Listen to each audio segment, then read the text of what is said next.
తెలంగాణలోని స్వయం సహాయక సంఘాల మహిళల ఆర్థిక సాధికారతే ధ్యేయంగా కొనుగోలు చేసిన రెండో విడత 400 సరికొత్త ఆర్టీసీ అద్దె బస్సులను మంగళవారం సికింద్రాబాద్ పరేడ్ మైదానంలో ముఖ్యమంత్రి రేవంత్ రెడ్డి జెండా ఊపి ప్రారంభించారు. గతంలో 2025 మార్చి 8న అంతర్జాతీయ మహిళా దినోత్సవాన్ని పురస్కరించుకొని ఇదే వేదిక నుంచి సీఎం తొలి విడతగా 153 బస్సులను ప్రారంభించిన సంగతి తెలిసిందే. మొదటి విడత ఊహించిన రీతిలో విజయవంతం కావడంతో ప్రభుత్వం రెండో విడత కింద మరిన్ని బస్సులను కొనుగోలుకు పచ్చ జెండా ఊపింది.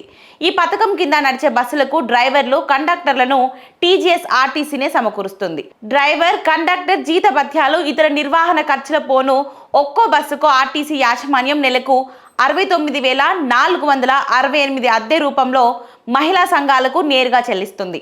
మొదటి విడతలో ప్రారంభించిన 153 బస్సుల ద్వారా మహిళా సంఘాలకు నెలకు 1,06,28,604 రూపాయల చొప్పున ఏడాది కాలంలో ఏకంగా 12,75,43,248 ఆదాయం లభించింది.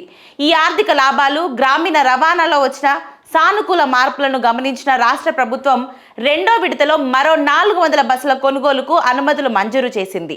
దీంతో రాష్ట్ర వ్యాప్తంగా ఇందిరా మహిళా శక్తి బస్సుల మొత్తం సంఖ్య 553కు చేరుకుంది.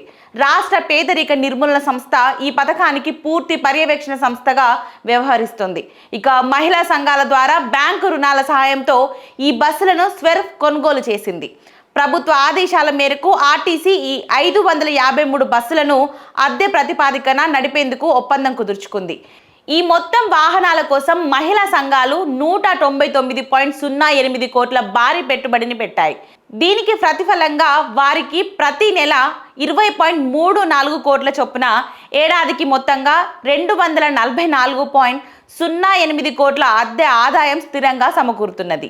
ఇది గ్రామీణ మహిళల ఆర్థిక స్థితిగతులను పూర్తిగా మార్చివేస్తుందని ఆర్థిక విశ్లేషకులు భావిస్తున్నారు.